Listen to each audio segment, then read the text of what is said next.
আপনি কি আনকমন মাছের পোনা খুঁজতেছেন? ভিডিওতে দেখতেছেন তারাবাইম মাছের পোনা। জি, এগুলো এখন কৃত্রিম প্রজননের মাধ্যমে আমরা হ্যাচারিতে উৎপাদন করি, তারপর পুকুরে চাষ করি। ইচ্ছা করলে আপনি এই মাছ চাষ করে লাভবান হইতে পারবেন। আমরা এই পোনা বিক্রি করে থাকি এবং চাষ পদ্ধতি সম্পর্কে আপনাদেরকে সম্পূর্ণ হেল্প করব। এই পোনাগুলো আমরা পিস হিসেবে বিক্রি করি। সমগ্র বাংলাদেশে এই মাছের পোনা আমরা ডেলিভারি দিয়ে থাকি। এই মাছের চাষ পদ্ধতি জানতে স্ক্রিনে দেখানো নাম্বারে কল করুন। তাছাড়া আমাদের কাছে আছে হাইব্রিড মাগুর মাছ, যে মাছগুলো একদম নোংরা পুকুর আছে যেগুলো অন্য মাছ চাষ করতে পারেন না। এটা হাইব্রিড মাগুরগুলো এখানে চাষ করতে পারবেন। এটা একটা 2 কেজি 3 কেজি ওজন হয়ে যায়।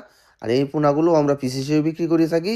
আপনারা যদি হাইব্রিড মাগুর খুঁজেন তাহলে আমাদের স্ক্রিনে দেখানো নাম্বারে কথা বলে দাম দর ফুরায় আমাদের কাছ থেকে নিতে পারবেন। আপনি বাংলাদেশের যে অঞ্চলেই হন আমরা মাছ পাঠিয়ে দিব। আর যদি আপনি